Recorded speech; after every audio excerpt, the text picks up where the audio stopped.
Spin City, Spin City.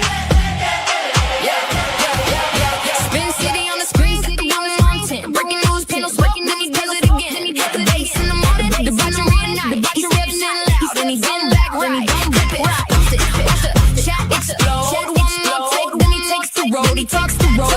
With the green and the sides talking, he already there. Here he comes, hands in the air, let the verdict come. No more shade, no more shade. In the whole place, Spin City, Spin City, Spin City. He don't play it safe. Spin City, bringing fire to the face. MAGA on the mic, and he says what he means. Spin City, shaking up the scene. Put the panels in a circle, everybody wants a turn. He wants in hard, let the hot takes burn. Protest on the trickle, riot in the thread. He talks over the chaos with the raised up head. Yell a little louder, make the point land clean. Cause the noise like a headline machine. They come into the room, he comes right back. Comes right back, crashing the whole piece in the Here he comes, hands in the air, let the verdict come. No more shade, no more city live in the whole place. Spin City, Spin City, Spin City. He don't play it safe. Spin City, bringing fire to the face. MAGA on the mic, and he says what he means. Spin City, shaking up the scene. When the mics get hot and the comments fly, he laughs at the noise and he calls it live. One more round, let the sparks go. Spin City standing on the right side.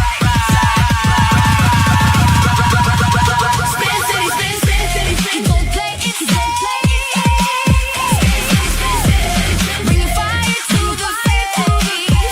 MAGA on the mic, and he says what he means. Shaking up the scene.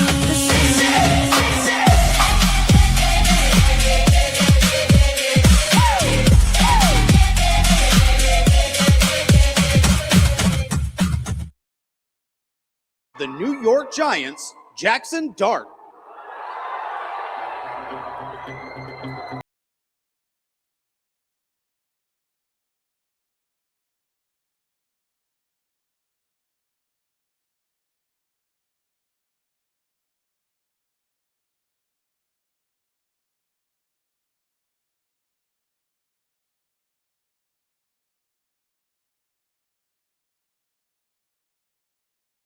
What's up? Yeah. Big Blue Nation, it's a pleasure to be here. I gotta start this off with a Go Big Blue. I'd love it if y'all would follow with me. Go Big Blue! Go Big Blue! Go Big Blue! Go Big Blue! What an honor, what a privilege it is to be here. And without further ado, I'm grateful, I'm honored, I'm pleasured to introduce the 45th and 47th President of the United States of America, President Donald J. Trump. And I'm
Well, thank you very much, everybody.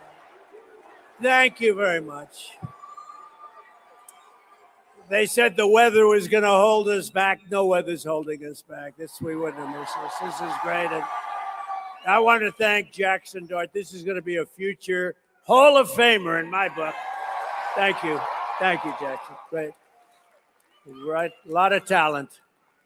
And a very special hello to a place that I really do love. It's called New York. We got to straighten this place out. But I'm thrilled to be back in this incredible state with the proud, hardworking patriots of, did you ever hear of Rockland County? Rockland County? So I was born and raised in New York State, and my heart has always been here. I love this place, so we got to straighten it out. We got to get it back. We got to get it back. We're not going to let this happen. And we're sending a lot of money your way. We're going to get it back, but we need talent. That's why we have some of the people that you see right here. We have a lot of talent, a lot of political talent. From the beginning, this was a symbol of American excellence and American grit, and really the American dream. And New Yorkers are people who built Wall Street into the world's financial capital, who turned Broadway into the heart of American culture and entertainment, who dug the Erie Canal, you know what the Erie Canal is, big stuff, and launched 1,000 innovations that built really the middle class of our country. You really built the country. Unfortunately, in recent years, this state's been held back by bad policies, bad politicians, and foolish radical left idiocy. It's crazy what's going on. But under the Trump administration, we're doing everything we can to bring New York back in bigger, better, stronger than ever before. And I'll introduce him in a second, but you have a guy named Bruce Blakeman. Let me just say, he's a friend of mine for a long time. He won in landslides in Nassau County. If you know Nassau County, it's all Democrat. He's a Republican, and he won in landslides. And he just had the biggest election in the history of Nassau County as a Republican. And he's very conservative, by the way. I don't want to scare you. He's right here, Bruce. I'm going to introduce you in a second. You better get ready, Bruce. He's going to win. He's going to win. You know, when he ran years ago, he ran in Nassau. They said, you got to be kidding. It doesn't happen. No Republican wins in Nassau. And he ran and he won. And you better watch yourself. You better watch yourself, Kathy. You got a race. Got a big race. So we're going to start turning New York around. I'm going to work with Bruce. I'm going to work with the whole group in New York. We're going to work with Mike. Mike Lawler's fantastic. He's fantastic. He is a fantastic. I call him Mr. Salt. He didn't stop. He wouldn't stop. He was driving us crazy. We have to get salt. We have to get salt back. And he got it back. And he's a terrific guy. And you're lucky to have him. I'll tell you, he loves you. He loves this place. Mike, great, Mike. It's terrible things are happening. However, we have to take the good with the bad. Companies are leaving. Rich people are leaving. People that pay a lot of money. All these rich companies, big, fat, beautiful companies, they have jobs and they have money, and they're leaving, and nobody's stopping them from leaving. New York can never, if we don't stop this, and I'm for you, and I'm helping you in Washington much more than I'm supposed to be helping you, believe me, New York can never be the same if it's losing its tax base, and the people that pay 85% of the taxes are leaving. And we're taking in illegal immigrants. So they're wonderful people and all, but they're not paying any tax. They're taking your money. They're taking your money. The people that pay 85 to 90% of your taxes are leaving. And you know, when they go, they never come back. They never come back. Nobody calls them. Nobody does anything. Nobody talks to them. Nobody says, please don't leave. We'll give you a tax rebate. We'll do anything. Don't leave. But they're leaving. They're going to Florida. They're going to Tennessee. They're going to Texas. They're going to South Carolina, North Carolina. They're going all over the place, but they're leaving, and we can't let it happen. It's a great place. We can't.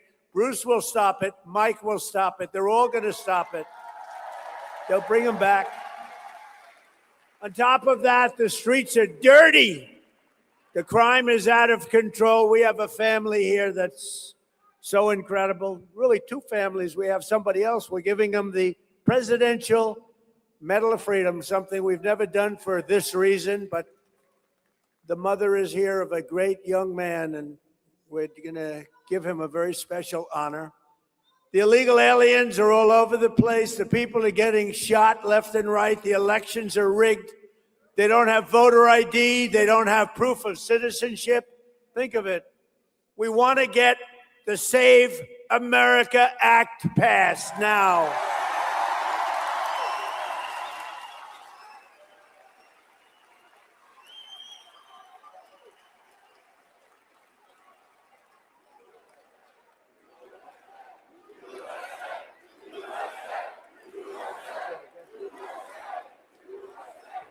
Think of the Save America Act. It's voter ID. Who's against voter ID? You ever see the Democrat National Convention? I call it the Democrat. They're Democrat. But you ever see it? They have cards on them for the Democrat National Convention, cards like bigger than your chest. Name, address, everything you want to know about a person. They might even have a social security number. They have. That's to get into their convention. But for voting, you're allowed to go in, right? It's horrible. So it's voter ID. It's proof, a little thing called proof of citizenship. And it's mail-in voting is a disaster. If you have military, if you're going to be away, if you're not feeling well, if you're in any way disabled, absolutely we have it. We'll be very generous. But generally, you got to go and vote. Otherwise, it's a rigged system. And that, in a nutshell, is the Save America Act. Not very complicated. Think of it. Voter ID. Think of it. Voter ID, proof of citizenship, and mail-in ballots are gone, except if you need it. Now, I added two best ofs. No men playing in women's sports. Has nothing to do with it. No men. Like, I'm looking at Jackson. I'd like to know, is there any woman in the audience that thinks they can tackle that guy? Because I'd like to meet you. I'd like to shake your hand. I don't know. Jackson, you think you could play against women okay? Do you think you'd have any problem? I don't think so. But don't get involved, Jackson. Don't get involved, Jackson. Don't answer that question. No, I'm looking at the legs. He's this beautiful guy. He's got legs like tree trunks. This is not a good thing for women. This would not be good. No, it's no good. And we don't want open borders where prisoners pour in from other countries all over the world. They pour in. We don't want open borders. We don't want sanctuary cities where you have sanctuary for criminals. We don't want transgender mutilization of your children, if that's okay. We don't want it. But, you know, I read a story yesterday where the pharmacies, they're going out of business. They have glass all over the place. You want toothpaste. You have to open up, you have to get a clerk to open up the thing, and they open and they hand them a toothpaste. And in the meantime, other people are waiting to steal it. They got a guy, they were saying a guy right here, Mr. Lutnick said, Mr. Lutnick, he's a rich guy, but he was in a store. And he noticed when he was in a drugstore, the people were with duffel bags. They're putting crap in a duffel bag and walking. And the clerk says, you're not supposed to be doing that. And the kid said, the hell with you, walks out. And if the clerk does anything at all, they arrest the clerk. How screwed up is our country? How the hell do you make your money if you got to open up glass, expensive glass, to give somebody a toothbrush? Or to give somebody some toothpaste? That does not sound like a good business model. So you have empty stores. The whole thing, we got to change it. Now, the way you stop that, you know how you stop that? you come down hard on those people. Hard. In one day, you'd solve that problem all over the country. You just come down so hard that they never forget it and they'll never do it again. They'll never do it again. It's horrible. What's happening is horrible. And it's all in the blue cities, you know, it's all blue. The 25 worst cities are blue. Blue means Democrat. That's a new name I came up with. You've never heard. I was thinking about this character we have in the House. His name is Hakeem Jeffries. And he's a low IQ person, very low IQ. And I watched what he was saying and what the horrible things he was saying. And I said, he's a dumb guy. I said, wait a minute, he's a Democrat. That's how I got the name. You take the E out. You don't use the B. A lot of people don't know dumb has a B in it, actually. You don't need it. You discard the B. But you take the E out and you replace it with a U. They're dumb. They are Democrats. You know why? Because their policies are dumb. Their policies are very dumb. All of that policies. Did you see they did an autopsy on why they lost the election? And they said, you lost the election because of Trump, primarily.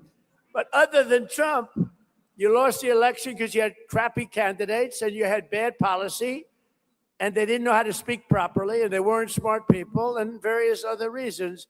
They spent $10 million for the autopsy. It was called an autopsy. And they had typos, Jackson, they had typos in every other sentence. They had misspelled words. They had commas in the wrong location. They gave them $10 million for the autopsy. I could have given them the autopsy without any charge at all. I said, you had one candidate named Sleepy Joe Biden. What's a better name? Sleepy Joe Biden or Crooked Joe Biden? Ready? Who likes Sleepy Joe Biden? Who likes Crooked Joe Biden? About pretty similar. They're both pretty good. Who likes Crooked Hillary? Oh, she's good. Anyway. But you know, we have another problem because we have the great law enforcement. I met a lot of your law enforcement back there. They're incredible. But law enforcement, I love them. I got 99% of law enforcement vote. Can you believe it? And we're trying to figure out who were the 1%.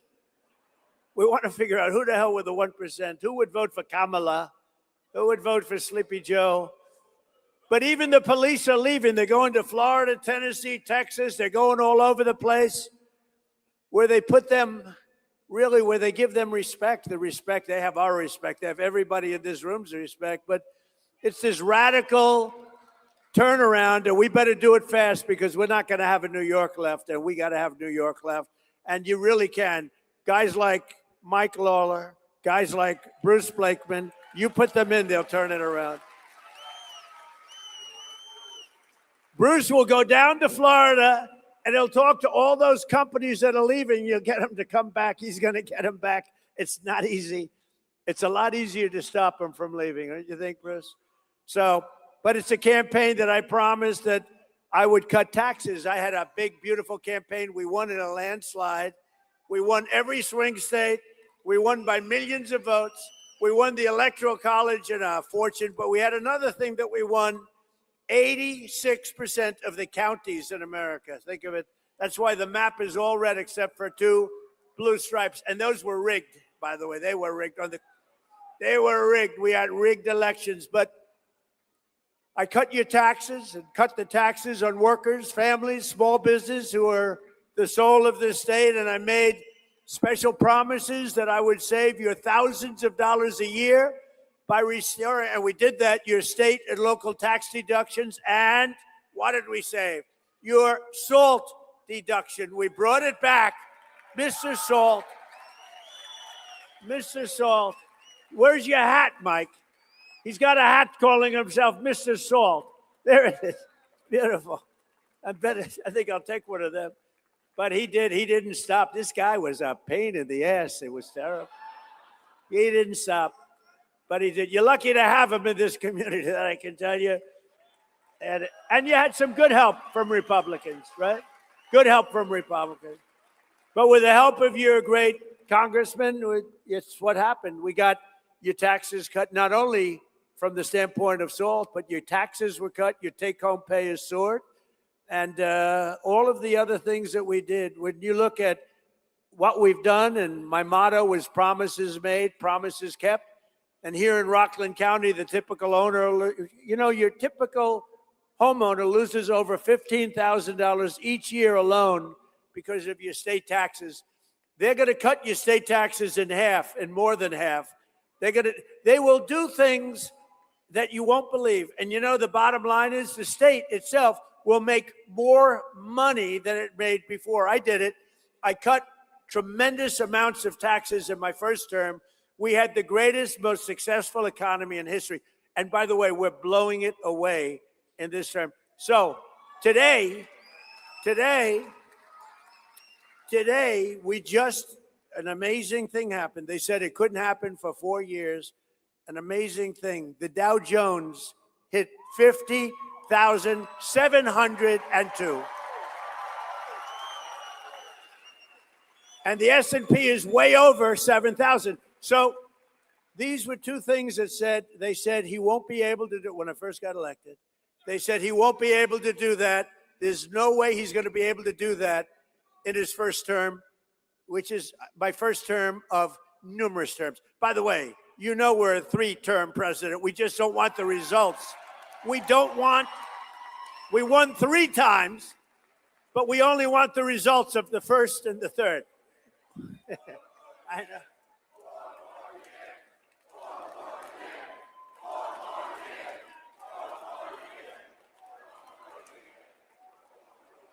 We have a hat.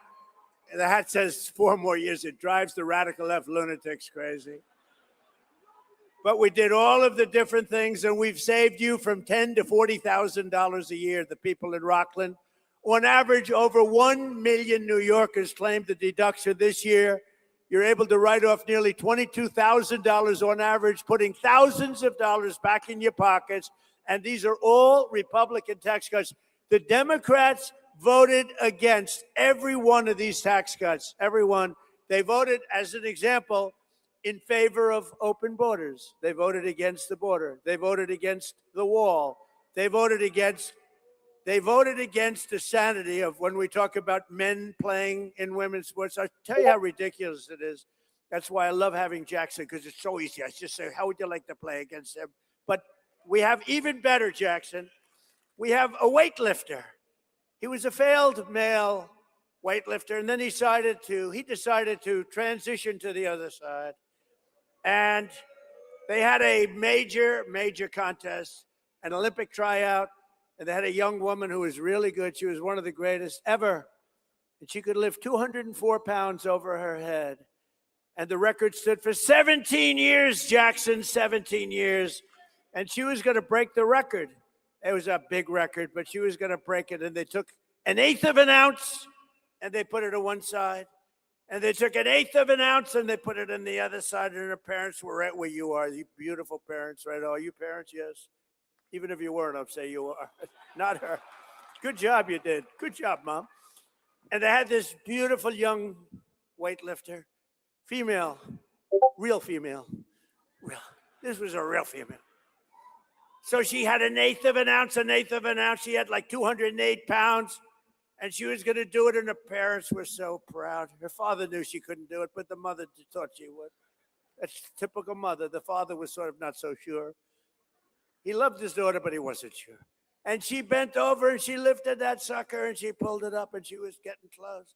And she could barely, and the mother was screaming, come on, darling, you can do it. 17 years it stood. Come on, darling, you can do it. And she got it up to here, Jackson. She was almost, come on, darling. The mother and the father was almost bored because he knows she's not going to do it. And the mother's screaming, come on, darling, I love you so much. Mom, I love you. I love you. And she couldn't do it. Boom, it dropped. And then in steps this young transitioned person. You know, I've gotten very good with the words. It took me a long time. I used to get criticized. He was a transitioned person, and he stepped up. Now, he was a failed, lowest of the low for the male weightlifters, and he stood over that weight. He looked at it. He could have done it 4 or 5 times. He broke the record by over 100 pounds. Isn't this ridiculous? Isn't this ridiculous? Do you want to hear the swimming story or not? You know, my wife, the great First Lady, number one movie. You believe it? I don't like that. I don't like success for people in the family. No, you can only have, remember, there's one star in a family. It doesn't work with 2. No, she did a movie, number 1 movie. You saw that? Then it went streaming, the new thing streaming. It was number 1 streaming. But she says, darling, please, you speak so beautifully. Would you do me a favor? Don't do the swimming story. Don't do the weightlifting story. It's so damn unpresidential. And also, darling, when you're leaving and they have that song, the gay national anthem, if you remember. That's why I did so well with the gay vote, I think, because of that song. I did great with the gay vote, better than any Republican's ever done by far. But my wife, the First Lady, very elegant woman. That's why people love the women went to see that movie 15 times. Okay, ready? She said, darling, don't dance, okay? It's not presidential. Don't do the weightlifting thing. It doesn't look good. Don't do the swimming thing. So I'll do the swimming thing, too. All right, I'll do this one. Now, a young Olympian, very beautiful Olympian swimmer. And, you know, it's sort of like the pyramid. All the great people, they swim against each other from the time they're 5 years old. You know, it just works that way. They're better, whether it's golfers or players, baseball, football players. You were great when you were 4 years old. You could throw a ball better than anybody else. But the truth is, it always works that way. And this young woman looking for the Olympics, and she knows all the girls on the right and all the girls on the left, and she stands and she's so proud. She wants to qualify, and she's really a champion swimmer. And she looks to the left. You've heard this story, and she sees 6 girls, and she knows every one of them. She looks over there. Yeah, oh, great, that's good. Hi, how you doing? She hates them because, you know, they're competitors, but she says hi. Then she looks to the right. She sees 6 people, and she knows 5 of them, but there's a person just on her right who's gigantic. It's a gigantic person. And she's looking up at him, at her, excuse me. That could be the end of my political career. That could be. You cannot do that. You cannot say looking up at him, because, so she's looking up at her. Oh my gosh, she's so big. I've never seen anybody. And he has a wingspan sort of the size of Shaquille O'Neal.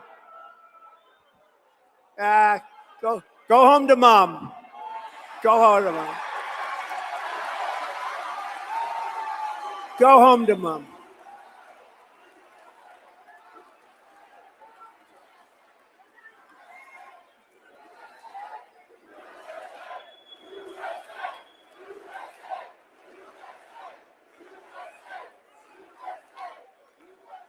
Take him home to mommy. He's going to be in trouble. You know what he doesn't say is his mom's watching on television right now and she's loving it. Anyway, so you have this person, and you know what happened. The story is very, very famous, actually, that she was very severely injured. You know what injured her? Windburn, because he went by her so fast that she got tremendous windburn in the pool. And then he finished up the race and he rested while the other girls came in. And it was a very sad event, a very sad occasion. But to think that we actually, 15 years ago, 20 years ago, could you imagine saying, we will not allow men to play in women's sports? Could you imagine saying that transition? Can you imagine saying, we will not allow the mutilization of your children? If you said that, they'd say, what's wrong with that person? Why are they talking that way? Today, you have to say it, because they do allow in certain places, still, we've cut a lot of it out, most of it, they allow the mutilization of your children. and we don't allow that stuff, and we're going to get it the hell out of here.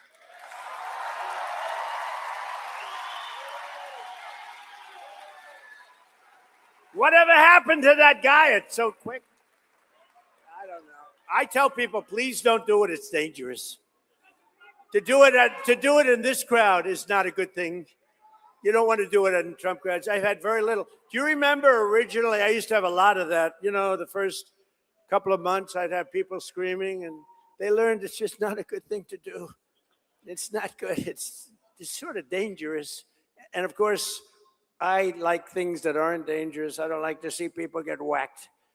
I don't like it. So don't do it. But we used to have it all the time. My first month or two, oh boy, guys would start screaming, "We hate you." And then all of a sudden it got less, and now it never happens. That's the first time it's happened in a long time. That's the first time it's happened in a long time. If the Democrats gain power, they'll take these deductions and tax cuts away. They'll raise your taxes, and I'll tell you what, all my life, I went through life watching politics. I love politics, always watch. I never thought I'd be a politician. Could you believe I'm a politician? I hate the sound of it. But remember that, although I had a good night the other night, right? We knocked out a bad senator from Louisiana. We knocked out Massey, a horrible, one of the worst Republican congressmen out there. We knocked out somebody in Georgia, Rathensberger. We knocked him out. We knocked out everybody. We were 38-0. 30. Think of that, 38-0. Who's 38-0? We haven't lost one in years. You want to know the truth? Let me tell you, we have Make America Great Again, MAGA. We have a movement the likes of which this country has never seen. And you know,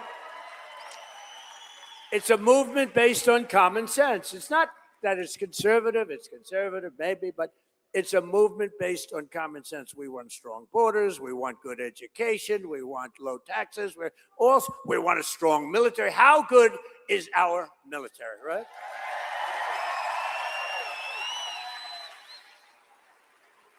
Now, we're doing very well, by the way. Well, first of all, Venezuela was unbelievable, right? Now Iran, their Navy's gone, their Air Force is gone, everything's gone, their leaders are gone.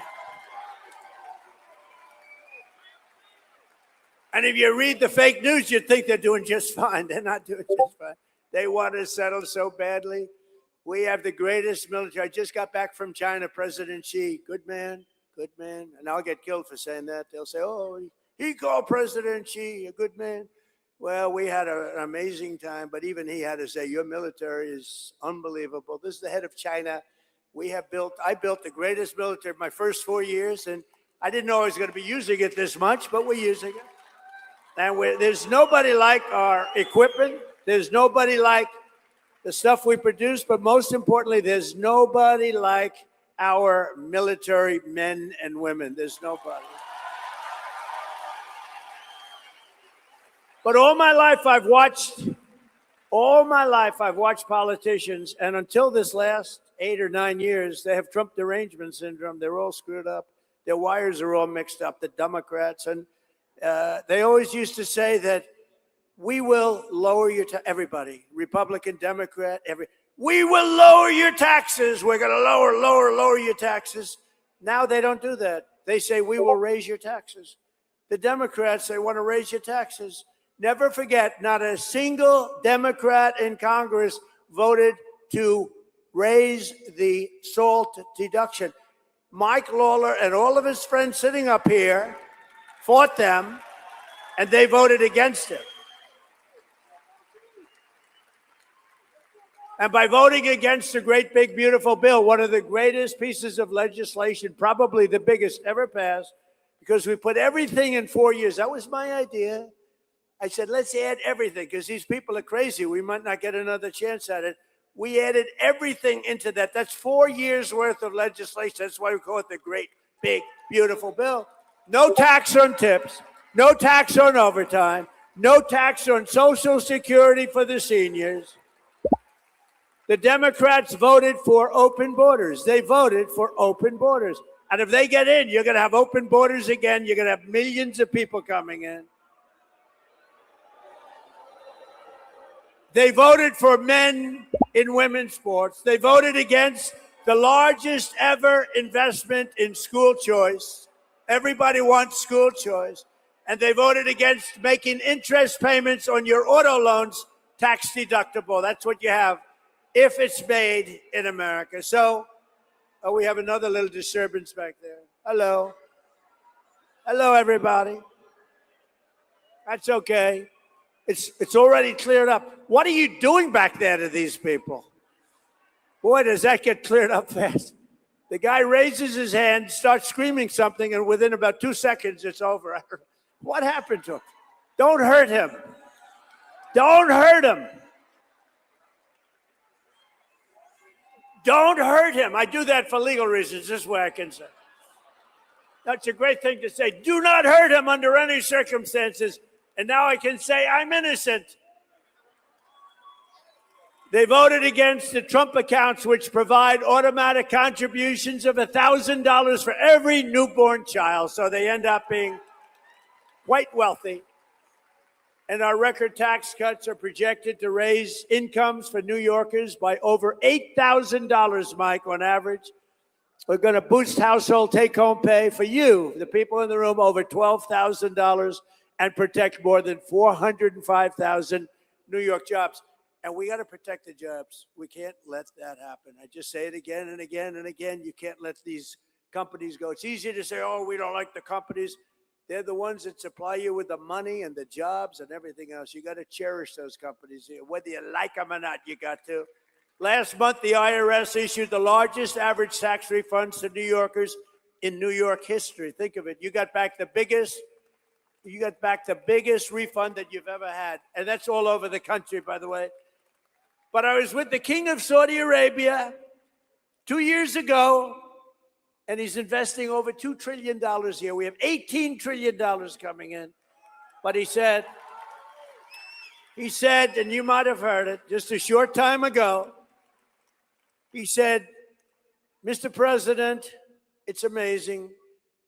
2 years ago, you were a dead country, dead. We never thought anything was going to happen that could be good for your country. You were a dead country with a leader that was a not smart person, I'm going to say. You were a dead country, and today you're the hottest country anywhere in the world. It's true, we're the hottest country. Respected by everybody. We're respected by everybody. The stock market has just set 68 times during my short, a little bit more than a year, 68 days, we hit all-time record highs. And since the election, adding $9 trillion in value to your savings and retirement accounts, 401ks. Your 401ks, does anybody have a 401k? Well, your people are going to vote for me then.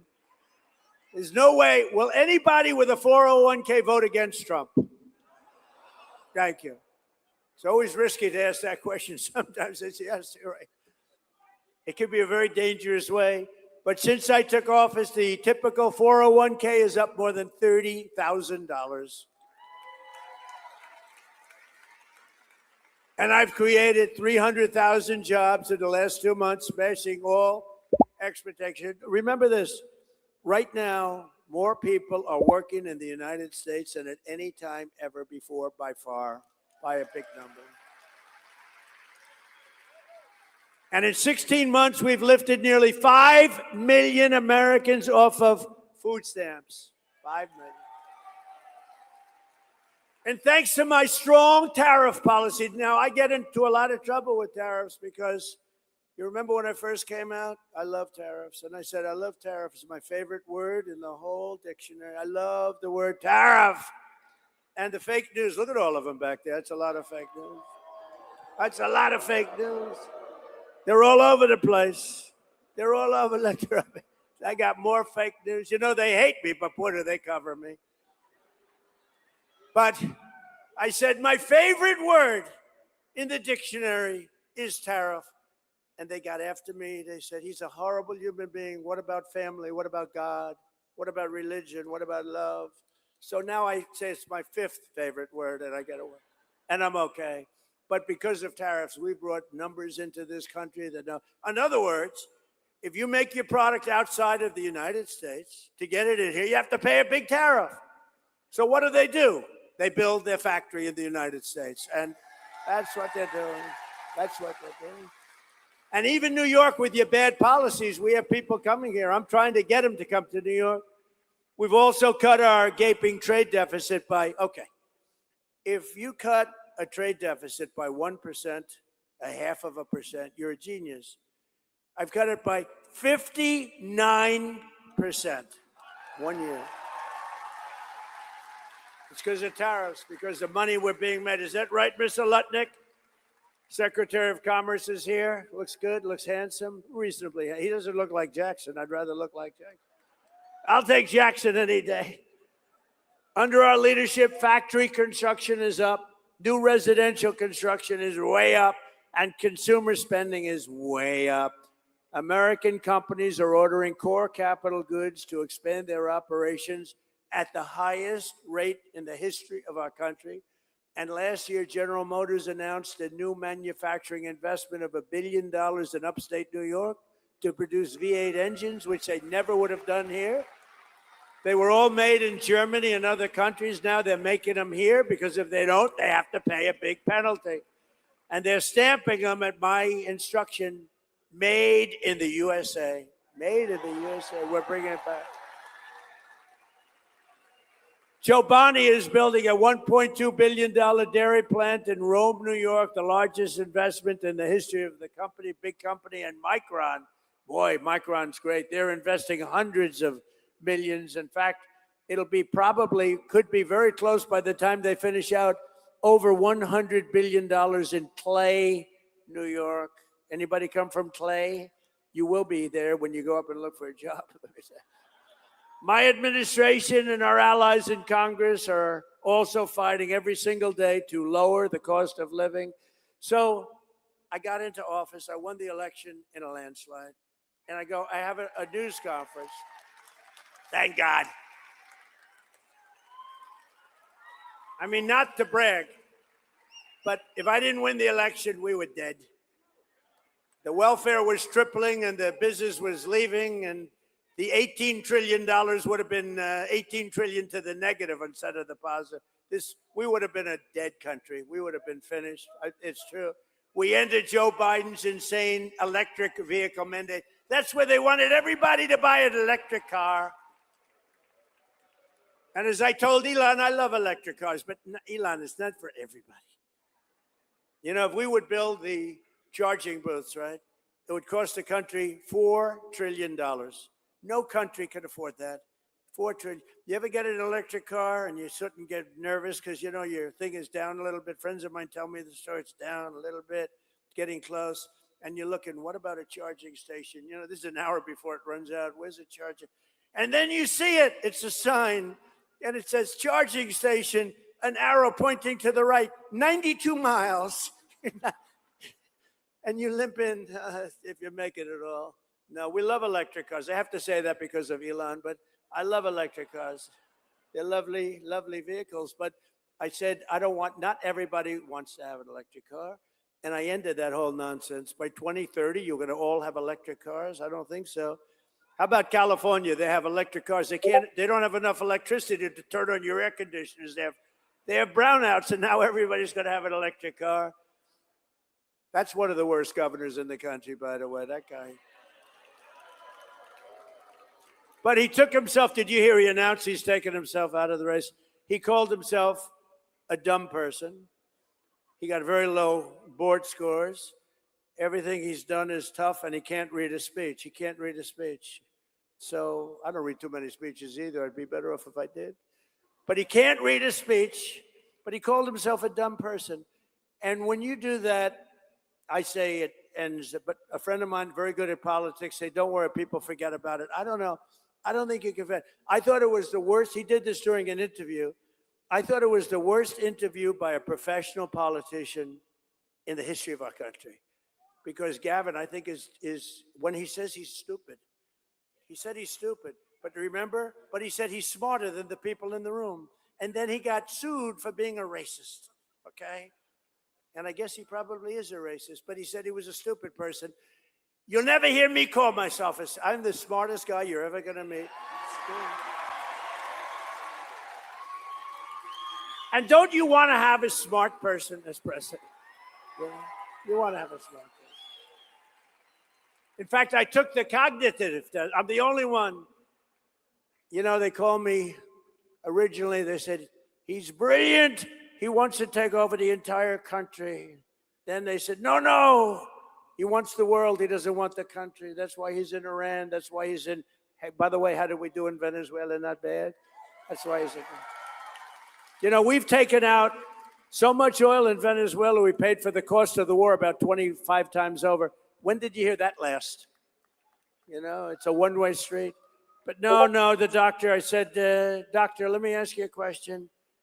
They called me genius, and that didn't work. Then they said he's totally brilliant. He's a vicious dictator who wants to take over. That didn't work. And then they called me this, and then they said, they hit me with a bad one. He's a dumb person, D-U-M, not the B. He's a dumb person. It's enough. Most people don't know it has a B. He's a dumb person. I said, doctor, I don't mind being called a brilliant, total tyrant dictator, but I don't want to be called dumb. What do I do, doctor? Is there some kind of a test I can take? He said, actually, sir, there is. It's a cognitive test. I said, how many presidents have taken it? None. You know this story. No people have taken it. I said, well, is it good or bad? Is it tough? It's a tough test. It starts off easy. It gets very, very tough. I said, well, you know what I'm going to do? I'm going to take that test, I think, doctor, because I do good on tests. I'm going to take that test, and let's see how we do. He said, here's the problem, sir. If you do badly on the test, it's going to be reported because it's Walter Reed Medical Hospital. It's a military hospital. It's sort of public. So you have 5 doctors sitting there, and they're all, if you do badly on it, sir, and you could do badly because, you know, the questions are very easy at the beginning, then pretty easy, then pretty hard. By the time you get to the end, there are not a lot of people in the room can get them, believe me. I said, well, it will be public, won't it? It'll be embarrassment, but let's do it. This was in my first term. I took it, and I aced it. And they had tough questions. So the first question was, you have a bear, a snake, an elephant, and a horse. Name the horse. That's the horse. The second question's a little bit tough, and then he goes, so the New York Times does a story to show the test that I just aced, and they only used the first question. They didn't go into the other questions. They didn't go in. But toward the end, like they had a question like, pick a number, sir, any number. Okay, 203. Multiply times 9. Divide by 2. Add on 1,324. Subtract 1,292. Sir, multiply it out one more time by 19. What is the answer, sir? And I got it right. You know? And the one doctor said, I've been doing this test for 20 years. I've never seen anybody ace it. So then what happened? That was in my first term. And that quieted people down. That was good. And then what happened? I did it twice in my second term. So I've taken it and I've aced it all 3 times, I'll tell you, because it is a positive thing, you know, positive. Nice to be smart. But remember, I said, and I made the statement, all presidents and vice presidential candidates should be forced to take a cognitive test and a test on intelligence. And I said it loud. Obama couldn't do well on it. Biden wouldn't even get the first question. I don't think he'd get the first. Which is the bear? Which is the horse? No, would he get? You know, I have a friend, he's very good politically, but he has a test. He owns like stores, little stores. He's not super rich. In fact, he's not even rich. But he makes a living, as the expression goes. But I knew him a long time. I like to keep my old friends. I like to do really much better than them. I don't like friends that become very successful. I like people that are just okay. Even if they're terrible, I like that too. I hate, like when I have lunch with somebody that's really, really successful, I hate it. Because he or she is bragging about how great they are, and I hate that when they do that. Because they stop me from talking about the fact that I became president.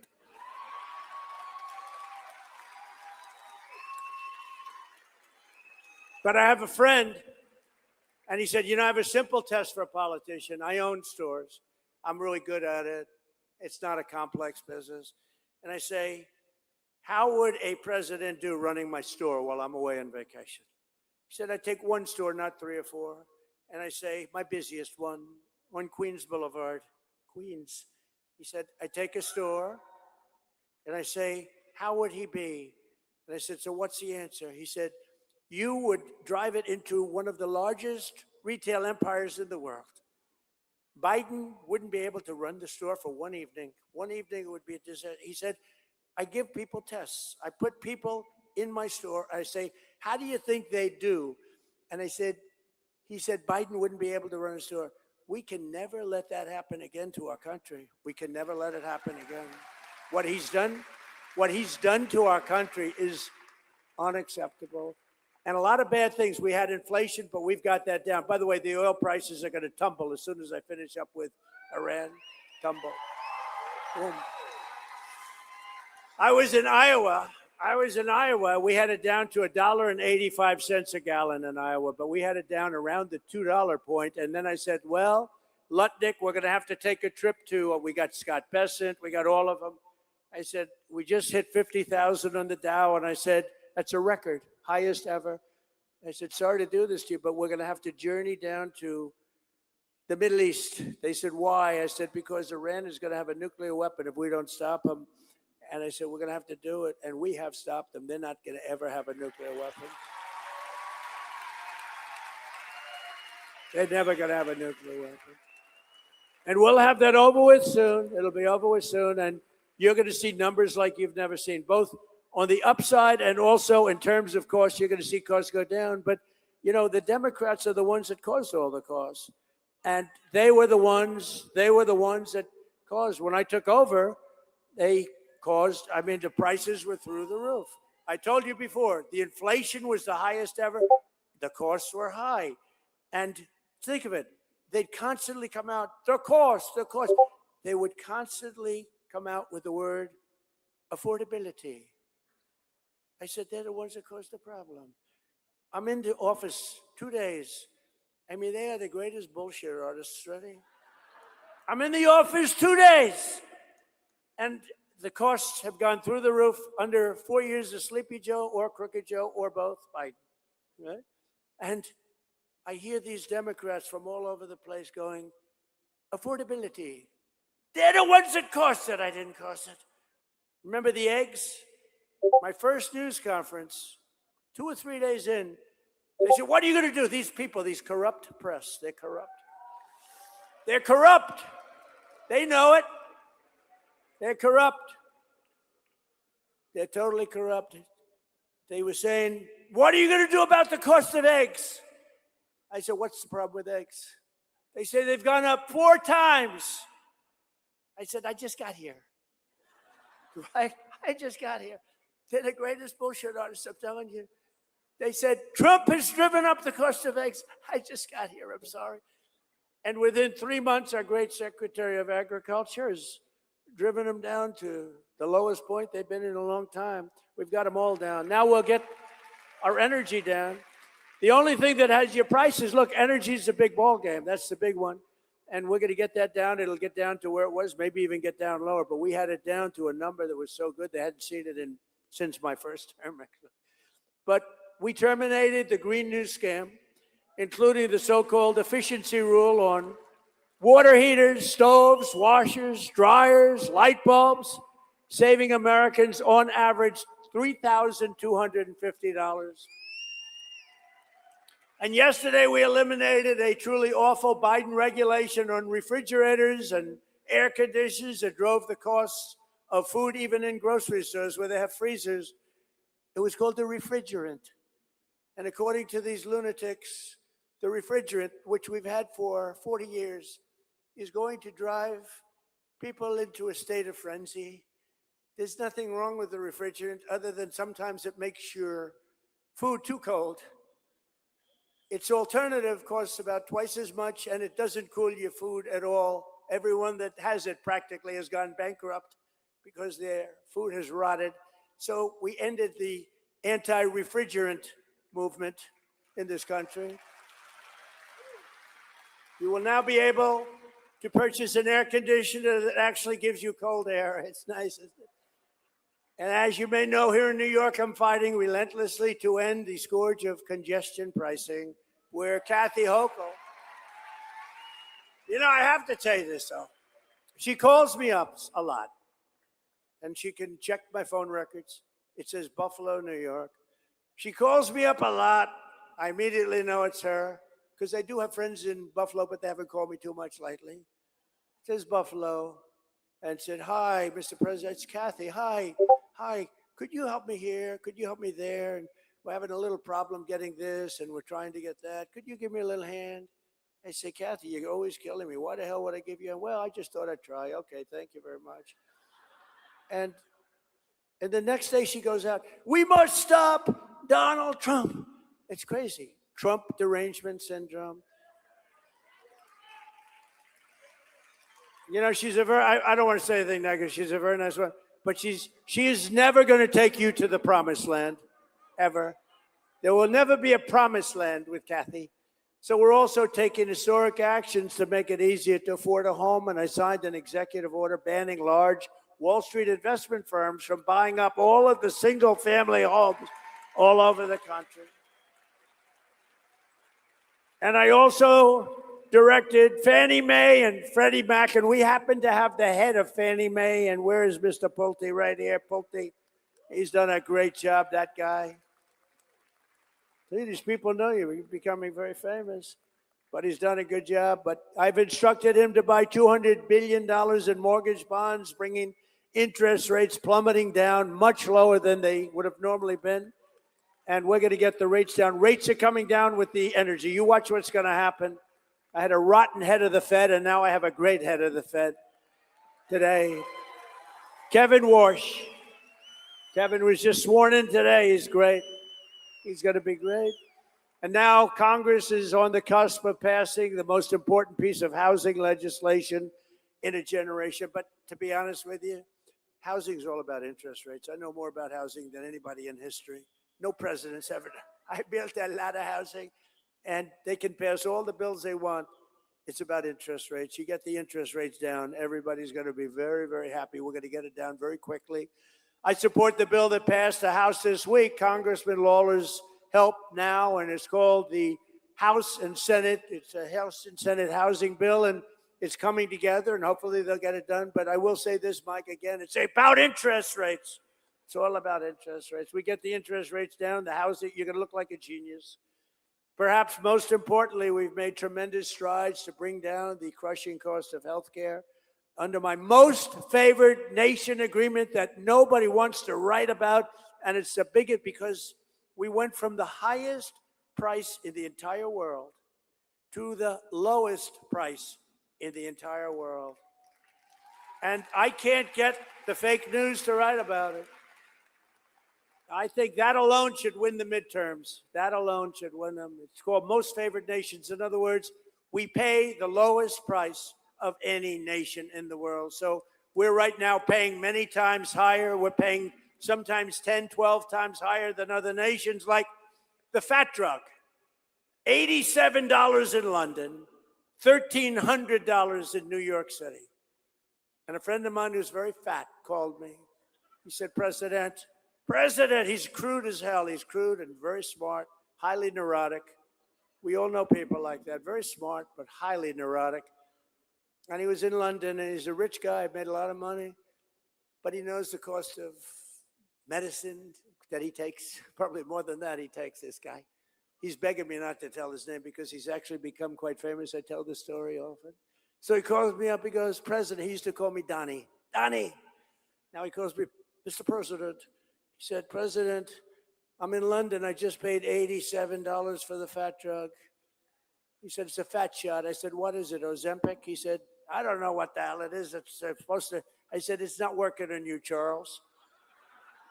Not working at all. It hasn't worked, but he knows the price.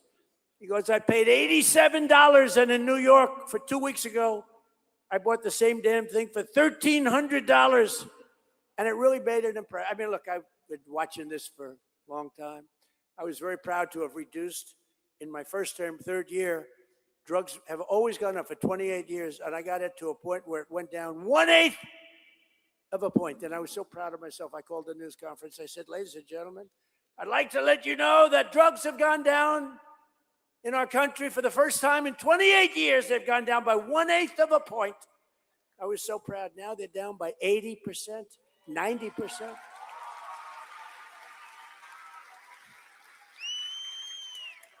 $80, 90%.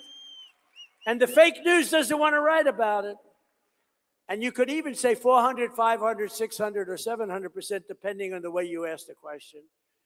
But here today is a local family that has benefited greatly from our policies, especially our historic tax cuts and the great, big, beautiful bill. Kathy Kennedy is a retired special education teacher from Orangetown. And this year she saved more than almost $3,000 on her taxes thanks to the SALT deduction. And congratulations to Kathy. Kathy, do you want to come up here? Come on up here, Kathy. Wow. I just want to express my sincere gratitude to President Trump for supporting the tax rebates and working alongside our local lawmakers to make our county stronger, safer, and more affordable for families. These efforts create opportunities for our children to remain here, build their futures, invest in our communities, and continue to contribute to the Thank you very much. That's really nice. Thank you. Thank you. County, New York.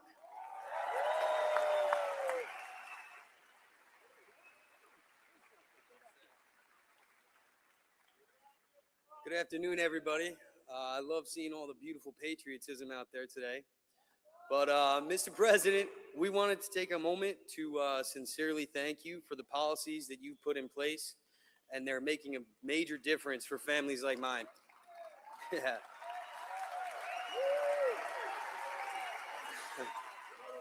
As a father, a small business owner, a home inspector, a real estate investor, changes to the SALT tax deductions and things like the Trump accounts for children have made a meaningful difference in our lives. Because of those policies, we're able to keep more money that we work so hard for and invest it into our future instead of simply getting by. We were able to take that money that we saved and invest it directly back into our home inspection business and a land investing business. Two businesses that are giving us the opportunity to create something lasting for our children and the communities that we serve. Thank you. And more important than the financial side, entrepreneurship is giving us more freedom. Freedom to spend more time together as a family, freedom to build a future on our own terms, and freedom to be there for the moments that are most important with our children. Mr. Trump, we just wanted you to know that there's hardworking American families out there who are benefiting from all that you're doing. So from the bottom of my heart, thank you, and God bless America.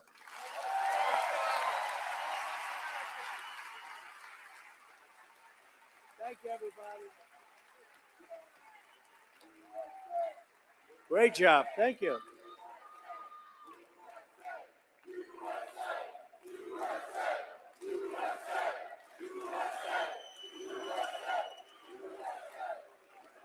Thank you very much. Great job. A budding politician. I can see that.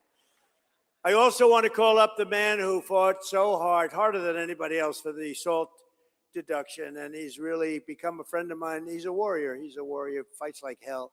And he fights really for you. That's what he's doing. And Mike Lawler, Congressman, come on up.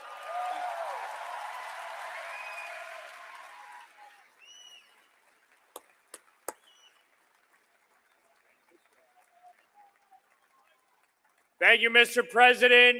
It is great to have you here in Rockland County, New York.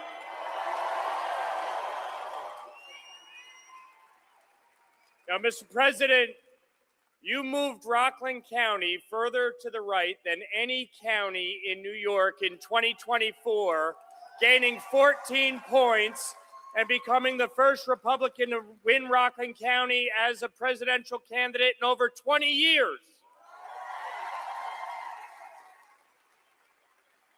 And on behalf of the people of the 17th Congressional District, I want to thank you for working with me to deliver a big win by lifting the cap on salt.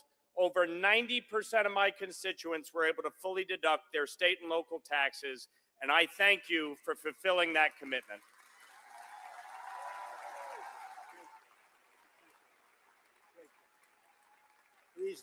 He's done a great job. Thank you, Mike. Amazing. We're pleased also to be joined by the Secretary of Commerce. He's a big man, a very successful guy, and I said, that's the guy I want for commerce, and he's done a fantastic job. And Howard, you want to say one thing fast? Could you speak fast? Come on, let's get up here, Howard. Come on. He's great. Done a great job. Howard Lutnick.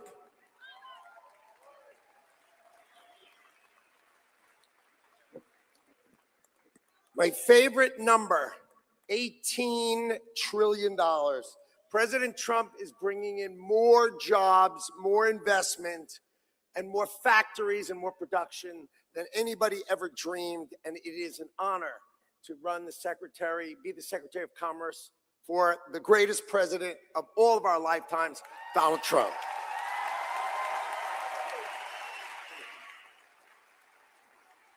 And I won't ask him to speak, and I introduce him because he's been incredible.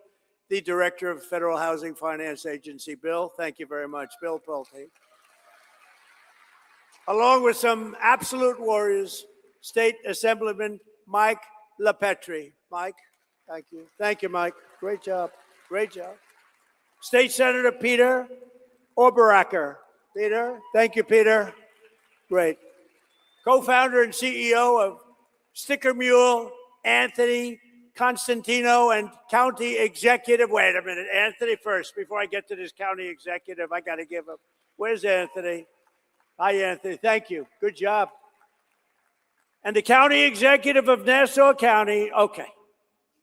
I'm telling you, I said before, Nassau County, it's not possible to get a man of common sense, a man who's Republican and conservative, elected. He's won it in record fashion. It was the biggest upset in New York politics probably 6, 7 years ago when he first ran, 7. And I remember I said, that's not possible. Bruce won? And then he won again. Then he won again in record. Now that he's there, it's record. And that county is doing unbelievable. He's running for governor. He's your Republican nominee.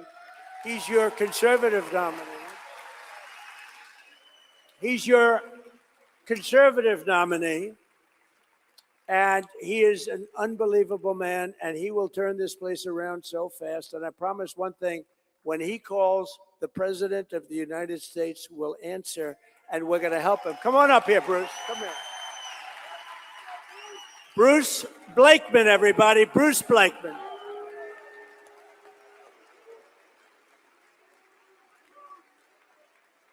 Come on, Hudson Valley, let's hear it for President Donald J. Trump. Come on, louder. The greatest president in my lifetime. We will save New York as President Trump has saved America, because we will fight, fight, fight.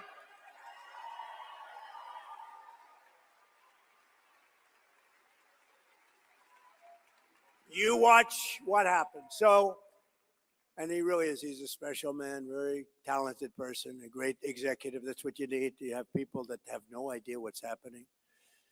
We're also joined by Allison Crowther, the mother of Wells Crowther, who you know about, the man in the red bandana, a 24-year-old volunteer firefighter, equities trader, a wonderful guy, had a perfect life. Right here in Rockland County, you all know who he is. He was a legend, and he's become a legend, who heroically gave his life on 9/11 to save 18 people from the World Trade Center.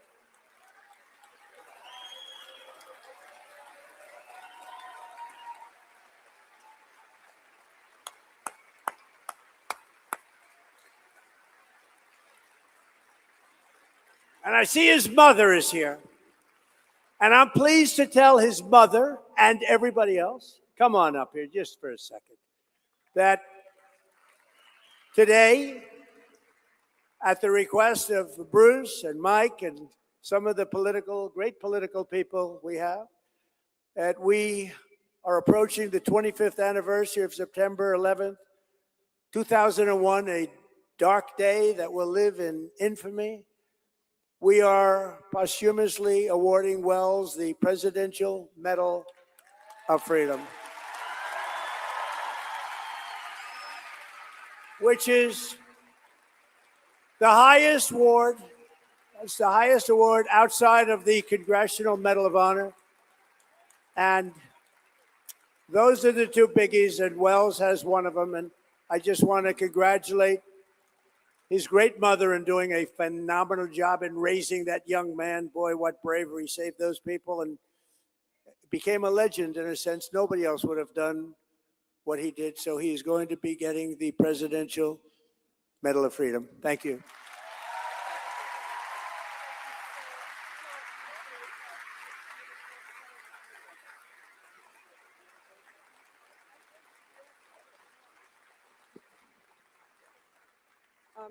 Thank you all. Thank you, Mr. President, for this huge honor.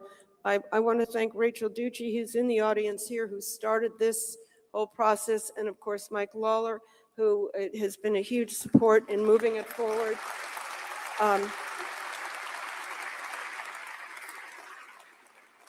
I didn't come prepared for remarks, so I just want to say to me, it's such a beautiful thing that even 25 years later, Wells's light still shines brightly.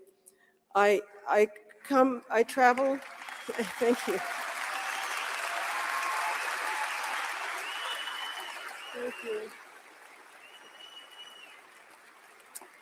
I travel around the country, and I've even been to Amman, Jordan, talking about Wells's story and his legacy and his example of courage, fearlessness. He was even from a little boy, and his pure humanity that day, saving so many lives. And it's just an example that as I travel and speak to children, they're tremendously moved and inspired by this to be better people.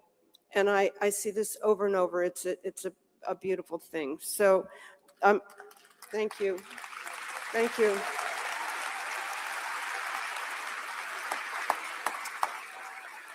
Thank you. I'm also very blessed with my two daughters, their wonderful husbands, and 6 grandchildren who are my family now.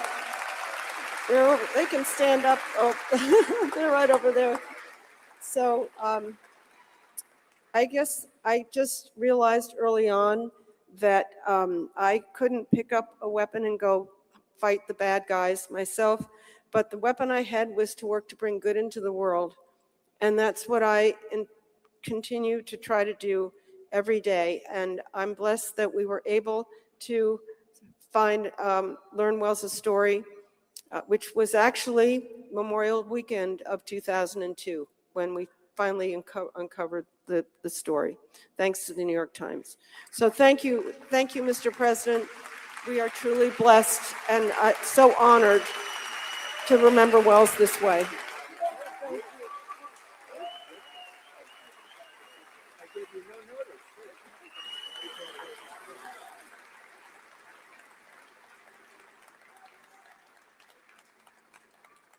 Well, thank you very much. That's a great story. Right here from Rockland.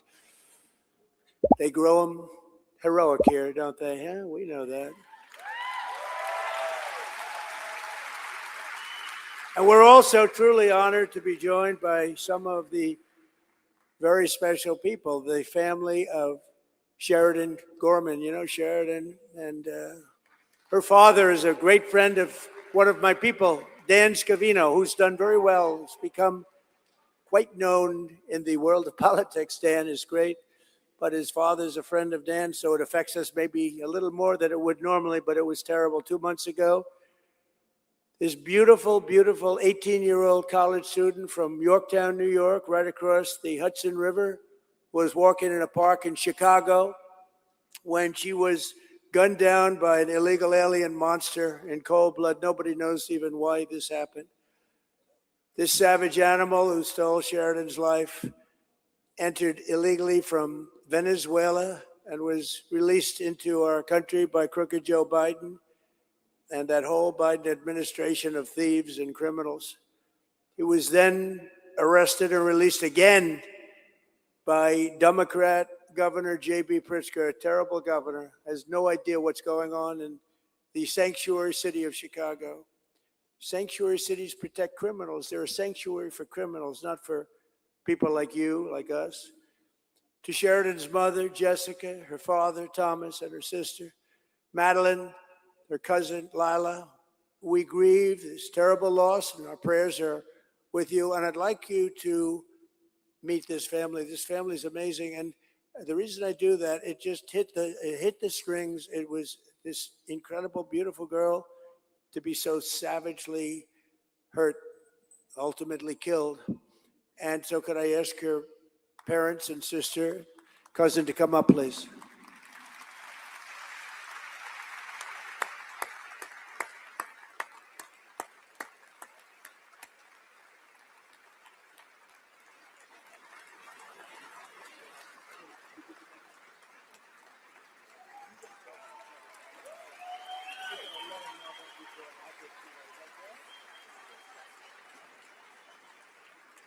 Thank you, Mr. President. I have to say, you are just so funny. My family has laughed more, smiled more than we have, like in the past hour, than we have since March 19th. It's been such a gift. Thank you.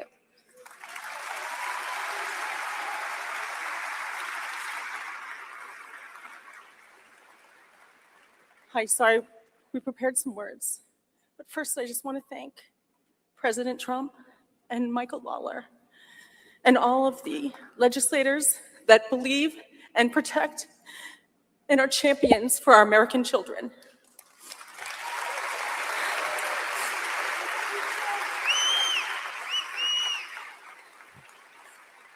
My name is Jessica Gorman, and Mother's Day was just 2 weeks ago. For most mothers, it meant flowers and cards and phone calls or children coming home. For me, it was heartache and tears. Because on March 19th, my beautiful daughter, Sheridan Grace Gorman, was murdered in cold blood. She was walking on a pier in Chicago with her friends. Just a few blocks from her campus, they were hoping to see the northern lights over the Chicago City nightline. Sheridan never got to see those lights. Instead, her life was stolen by a man who should have never been in this country, a man who should have never been set free in that community. And every step, the system had a chance to stop him. And at every step, it failed. And my daughter paid for those failures with her life. No mother should ever have to wonder if her child called out for her in her final moments. No mother should ever have to imagine her baby lying alone and bleeding on the cold pavement. And no family should ever have to bury a child because public officials failed to put innocent American lives first. Sorry.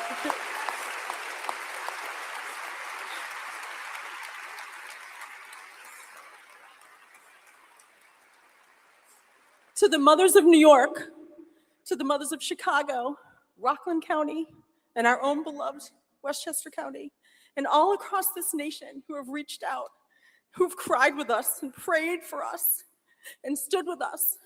I just want to thank you from the bottom of every piece of my broken heart. I see you, I hear you, and I need you to please hear me. Remember Sheridan's face, remember her light, remember the life she should have lived, and then stand with us, not only in grief, but in action. Forget political party. Vote with your heart. Support leaders like President Trump, like Michael Lawler.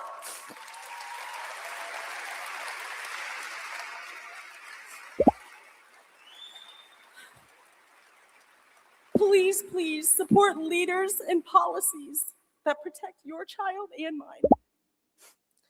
Because a city and a state or a country that does not protect its children has lost its way. And together, we must be brave enough to demand that it find its way back. Thank you. Go ahead.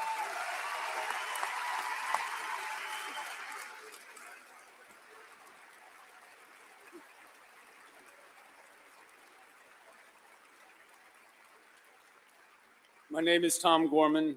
I'm not a politician. I'm not a public speaker. I'm a father of whose daughter was murdered by an illegal immigrant. I am a husband who had to hold his wife on Mother's Day when she asked the question no mother should ever have to ask. Through tears, Jess looked at Maddie and me and asked, am I still the mother of two? There's no answer big enough for that pain, no words, no comfort, no way to give back what was stolen from our family. All I could do was hold her and tell her the truth. Yes, Jess, you're still the mother of two, because Sheridan will always be our daughter.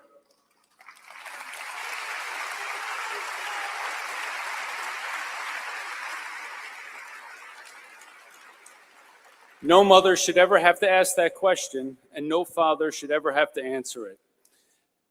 This is what failed policies have done to our family. We did not just lose Sheridan, we lost our peace, we lost our future, we lost the life that we knew. And no family should have to become experts in immigration failures, release policies, warrants, sanctuary laws, enforcement breakdowns, because their daughter was killed by someone who should not have been here and should not be free. Let me be clear about one thing. We support legal immigration. Legal immigration has made America stronger. We all know families, neighbors, coworkers, and friends who have come and done it the right way. Followed the law, they worked hard, built businesses, raised families, and made this country better. That is America at its best. But illegal immigration is different. Criminal illegal immigration is different. Borders matter, laws matter, enforcement matters, and above all, American families matter. We are deeply grateful to President Trump and to Congressman Mike Lawler for comforting our family, saying Sheridan's name, and fighting for policies that put safety of American children and the citizens first. But I do not understand why this is a fight that belongs to only one party.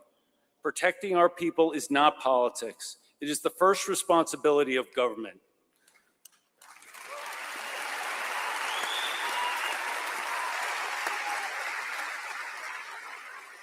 So do not just feel sorry for us. Instead, remember Sheridan's name and stand with us.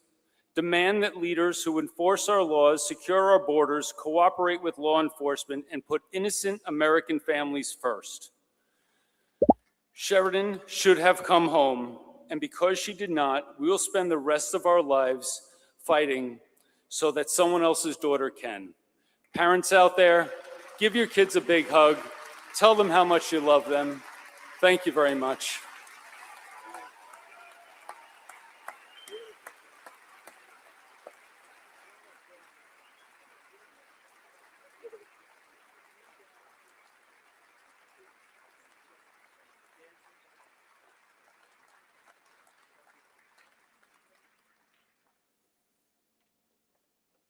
Well, it's crazy. It's crazy, right? If we had a border, we didn't have open borders. He came through open borders. Nobody checked him, totally unvetted.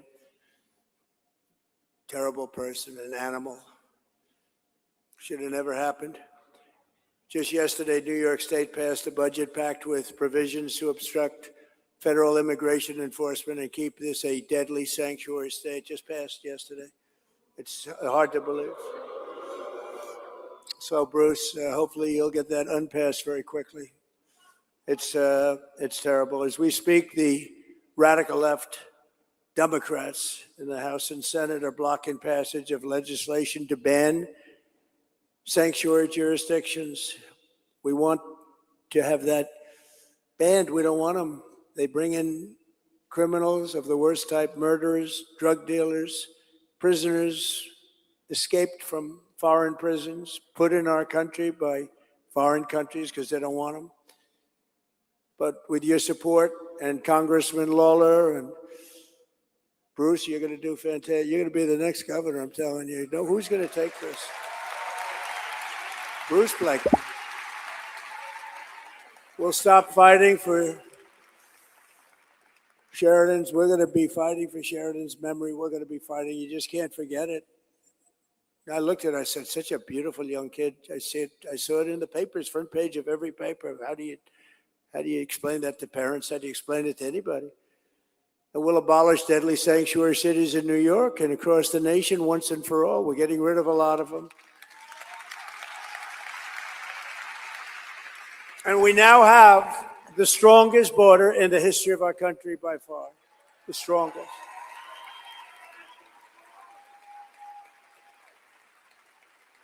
Starting on day one of my administration, we took the most dangerous, unsafe, violent, and open border in the world. Anywhere in the world, I don't think there's any place in the world where 25 million people cross. You could go into a third world country, they don't have borders like that, and created something that was incredible because we did it without Congress, without the help of Congress. You remember Joe Biden, I can't get legislation passed. I didn't have legislation. I came in and I told Border Patrol and ICE, I said, close the border. And within 30 days, we had 0 illegal aliens admitted into the United States in the last 12 months. 0.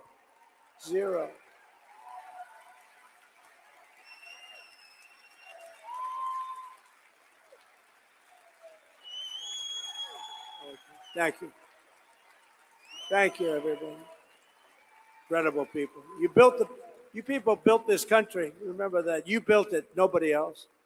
We also passed the largest ever investment in ICE and Border Patrol because they're really heroes. You know, they get mangled up and spit on by politicians that don't have the guts to get up in the morning. Democrats all, really Democrats all. You look at the stats, it's all, everything's blue. The blue states, with their help, in 2025, we achieved the largest drop in the murder rate ever recorded from 1900, 125 years, the year 9. And that's with a lot of people. We got a lot out. We have a lot to take out. That's with a lot of people that aren't supposed to be here. We cut the flow of fentanyl across our border by 59%, which is unheard of. And we cut the flow of fentanyl and drugs into our country by the ocean and the sea. In other words, coming in by water, by ocean and sea, by 97%. Boom, boom. We made the largest ever investment in the U.S. military, and we're going to have $1.5 trillion invested. And boy, isn't it great that we have the greatest military in the world right now? Isn't it great? And with not only Venezuela, but with Operation Epic Fury, our warriors are ensuring that the world's #1 state sponsor of terror, Iran, #1 state sponsor of terror. They send their money all over the world to create problems, never going to happen, and they're never going to have a nuclear weapon, and they know that. They know that.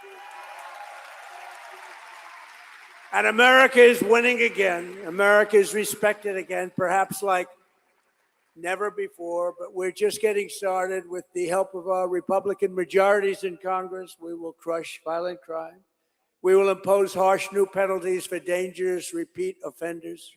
We will crack down on Marxist prosecutors and rogue judges that are no good for our country. They're disgraceful.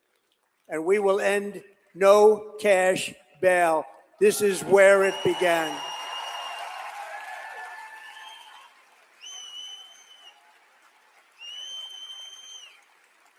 And we will pass what we call the Great Healthcare Plan, the Great Healthcare Plan, to stop all payments to big insurance companies. The government pays the big insurance companies, totally control. The Democrats totally control them, and they're totally controlled by the companies themselves. And we're going to give the money not to the big insurance companies. We're going to give the health care money directly to the people so they can buy their own health care.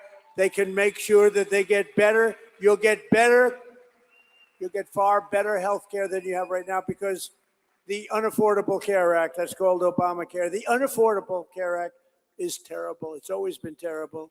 You buy your own health care, the money will go directly to you, and you have a lot of money left over. You have much better health care.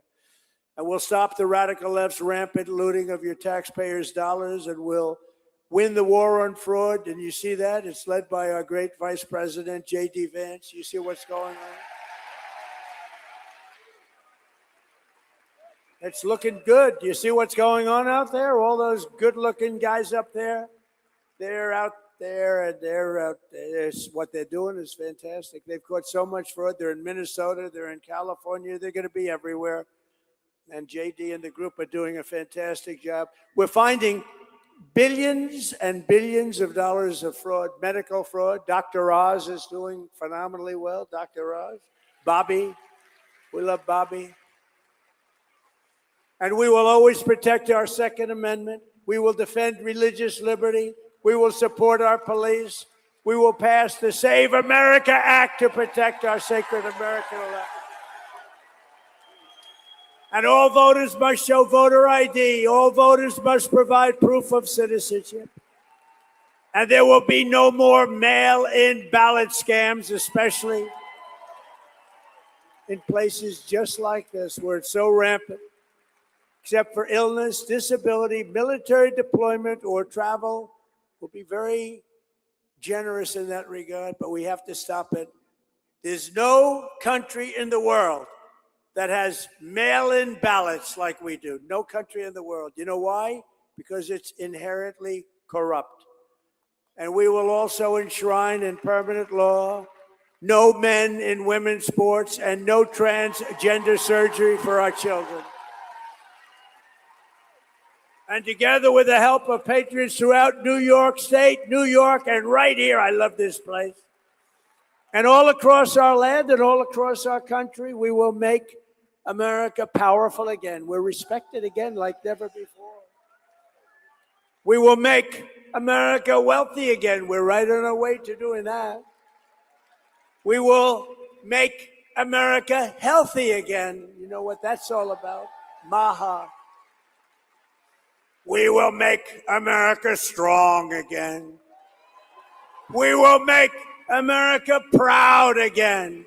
We will make America safe again. And we will make America great again.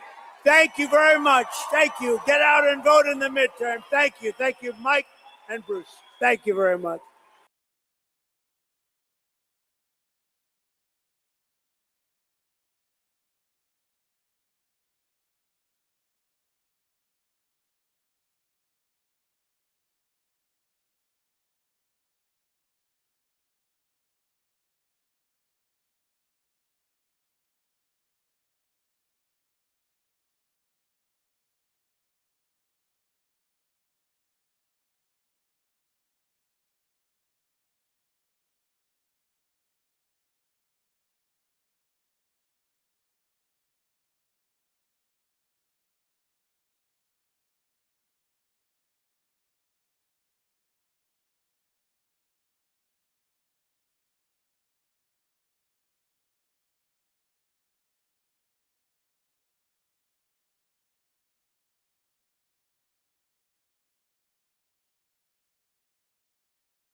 Spin City. Spin City on the screen, got the room on 10. Breaking news, panel smoke, then he does it again.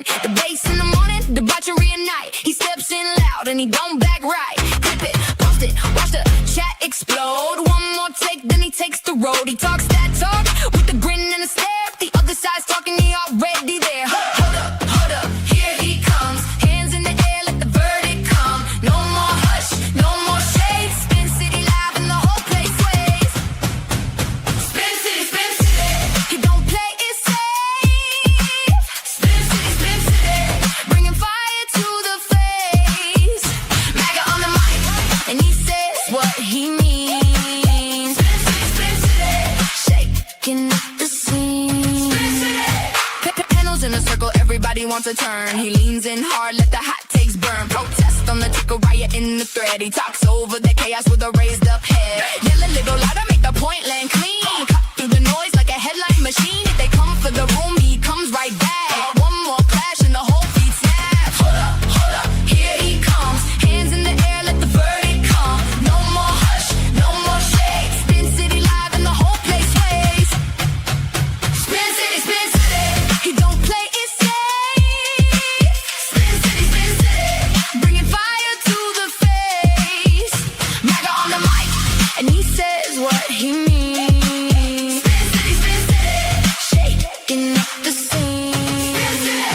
When the mics get hot and the comments fly, he laughs at the noise and he calls it live. One more round, let the sparks go wide. Spin City standing on the right side. Spin City, he don't play it safe. Spin City, bringing fire to the face. MAGA on the mic, and he says what he means.